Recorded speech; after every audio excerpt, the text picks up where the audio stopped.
Inês de Castro. Inês, uma fidalga galega de ancestrais ilustres, era, segundo os relatos, uma bela ruiva de olhos verdes, a quem chamavam Colo de Garça. Não se sabe quando Pedro iniciou o seu relacionamento com Inês, mas Fernão Lopes, que fez a Crónica do Rei, diz que o enamoramento deu-se, era ele casado e ainda infante.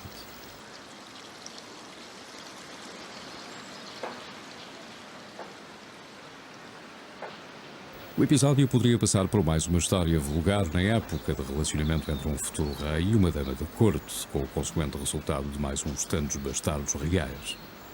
Assim não aconteceu. O encontro de Pedro e Inês transformou-se numa bela e duradoura história de amor com retoques dados posteriormente pelo lirismo de Camões e pelo romantismo do século XIX.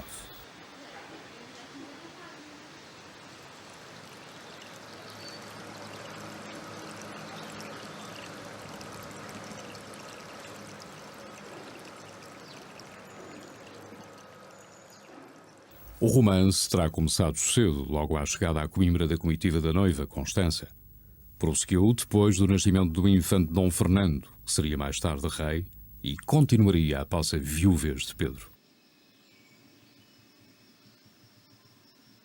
A segunda família do infante estava quase legitimada. Já havia descendência. Inês passeava-se nos passos que outrora haviam pertencido à Rainha Santa à beira do Mondego, e havia a suspeita de que casara secretamente com Pedro. Mais tarde, até talvez pudesse ser Rainha de Portugal.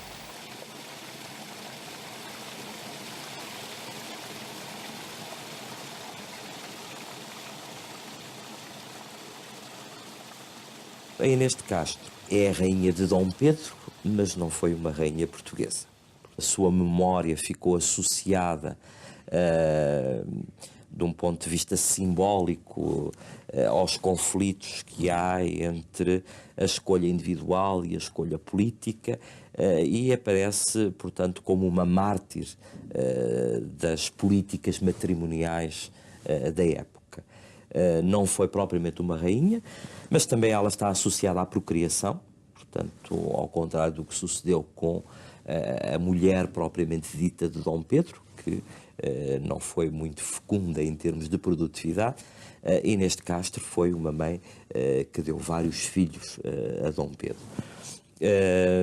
A figura de rainha é uma figura que, ou a consideração de Inês como rainha, é uma figura que vem mais tarde, sobretudo a partir do século XVI e a partir nomeadamente Camões e dos Lusíadas, mas na altura não era uma rainha, portanto era uma vítima, se quisermos.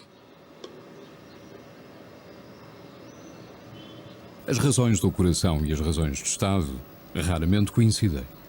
O rei Dom Afonso IV tenta acabar com aquela união que pouco interessava à coroa e que, pelo contrário, poderia trazer consequências danosas.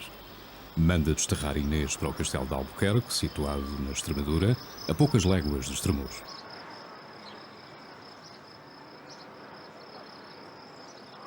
Albuquerque era senhorio de Dom Afonso Sanches, esse filho bastardo de Dom Dinis, meio-irmão de Dom Afonso IV, que na juventude tanto o carreara.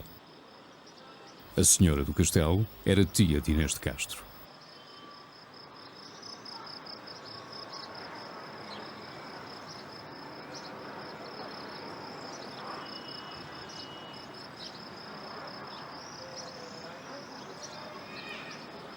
O castelo, dada a sua posição estratégica entre Castela e Portugal, foi alvo de muitos assédios ao longo da história.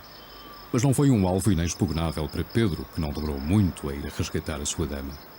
O episódio é pouco claro e mal documentado, mas corre como verdadeiro nos dois lados da fronteira.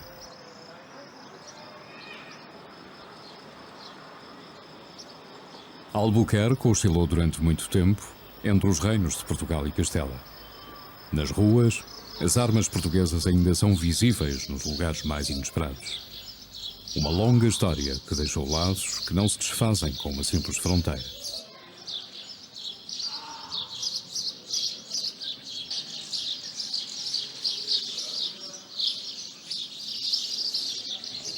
Hoje, Albuquerque é principalmente um lugar de história, com ruas medievais e uma importante judiaria abandonada, tudo à sombra de um velho castelo. Quando se fala do castelo, embora já um pouco alterado, pensa-se em Dom Dinis, pois foi o avô de Pedro que lhe mandou dar a forma que possui.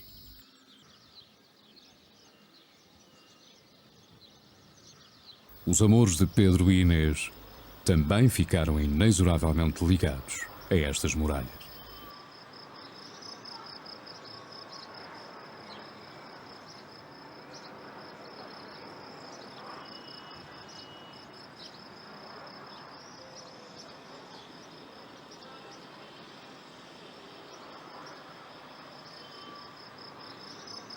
Regressam os dois amantes ao Paço de Santa Clara em Coimbra e a vida volta ao doce remanso.